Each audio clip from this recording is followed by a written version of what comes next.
रहीम। सवाल यह है कि एक तालिब इल्म सारा साल नहीं पढ़ता, लेकिन इम्तिहान के वक्त उस्ताद उसे कुछ इजाफ़ी नंबर अपनी तरफ से देकर पास कर देता है, तो उस्ताद के लिए ऐसा करना जायज़ है?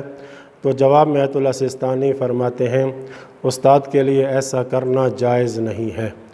दूसरा सवाल यह है कि एक उस्ताद अपने शागिर्द की काबिलियत को जानता है कि वह मेहनती, काबिल और ज़हीन है, और उस्ताद की निगाह में वो इम्तिहान में कामयाबी की सलाहियत रखता है, लेकिन इम्तिहान के वक्त बीमारी या दीगर असबाब की वजह से उसके इम्तिहानात अच्छे नहीं होते, तो क्या उस्ताद कुछ इजाफ़ी नंबर देकर इम्तिहान में कामयाबी दिलाने में उसकी मदद कर सकता है?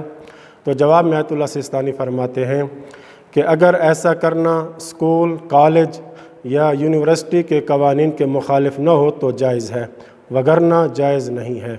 लेकिन अगर स्कूल के, कॉलेज या यूनिवर्सिटी के इंचार्ज ने जानबूझकर इस तालिब इल्म को परेशान किया हो ताकि ये स्टूडेंट इम्तिहान में फ़ेल हो जाए या अच्छी पोजीशन न ले सके, तो इस सूरत में तालिब इल्म के साथ होने वाले जुल्म और ज़्यादती का दिफा करते वक्त उस्ताद अपनी तरफ से उसे इजाफ़ी नंबर देकर पास करना चाहे तो कर सकता है।